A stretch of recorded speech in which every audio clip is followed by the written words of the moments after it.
Welcome back to Game On, where we use sports to talk about everything related to mental health.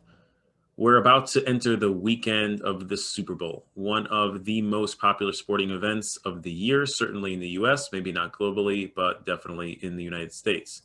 Now, one of the most frustrating or infuriating things as a sports fan, and being a fan myself, is that for any team sport, professional team sport, there's like this window of opportunity to succeed. What I mean by that, and we'll use football as the example, is that you might improve, let's say, the defense. You might improve the offense, the special teams, the coach, the system, the ownership, the GM, the quarterback. But doing that all within the same window of time is very, very, very difficult, whether that's a financial reason or whether there's a regression in, let's say, the wide receiving core, and then your defense gets better, or your special teams gets better, and then your quarterback is aging and his skills are going down. Whether the coach is doing better and the running game is going down. To have that all happen at the same time is very, very difficult. Some might say some of it is luck, but some of it is planning. Now, and that's a certain sense of like helplessness as a fan and even as a team of how much they can control. So it's hard, especially as a fan, and we can do a whole nother video on why fans are so connected to their team sports success. But it has the sense of helplessness of, my team succeeding, and you can see that window closing and opening and closing and opening, and they still have to like push through even when that window has closed to try to at least fake being competitive. Now, there's so many takeaways from this. We'll focus on just a couple for the sake of time.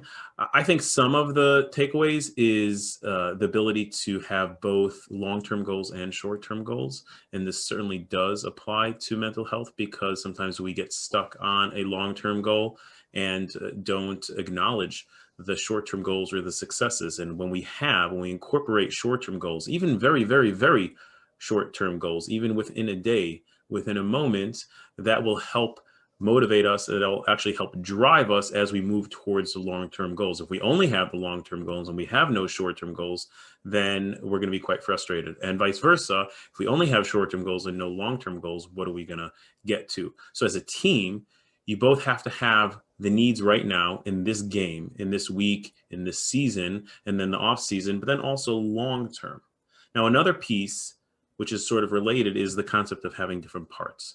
We all have different parts to ourselves. We all wear different hats, so to speak. We have different roles. So we're an employee, you might be an attorney, an accountant, you might be a therapist, but you also might be a dad, you might be a husband, you might be a girlfriend, you might be a daughter, you might be a neighbor, you might be a congregant in some congregation.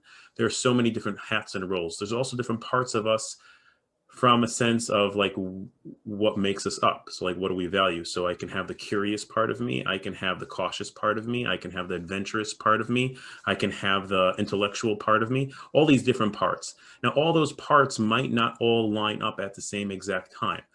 But if we're very conscious and very aware and observant of them, and maybe I want to expand this part of myself, I want to nurture that a little bit more. Or maybe this part I actually don't want to be so tied into. So maybe I'm so engrossed and so enveloped and overcome by a certain part, certain response. Let's say it's work, right? Maybe I want to like separate a little bit from it. So there's different parts to a system. There's different parts to ourselves. The same way if you're building a sports team, there are different parts. And you want to try to nurture all of them, but you can't necessarily do that all at the same time, but you certainly have to be conscious of all of them. So it does take a certain amount of patience from a team, but know that just because this one part is not all the way up here, doesn't mean that I don't have a positive part of myself that I'm really happy with. So it's not all or nothing. We all have different parts and we can be conscious of the different parts. And the last bit just for today, and we can take many angles with this, is having a certain underlying mission, a culture, a value set.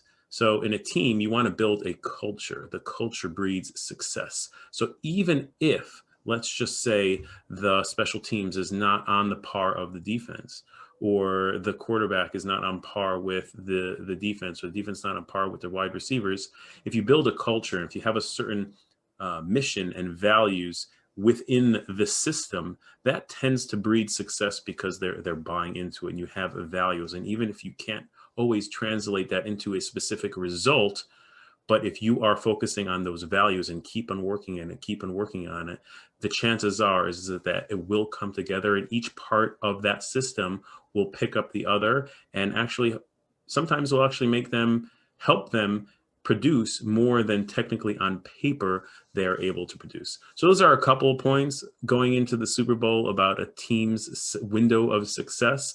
There are so many more things that we can talk about, and we could talk about, Tom Brady, both the positives and the negative feelings that people have about him and how a fan connects with their team, but we'll save that for another time.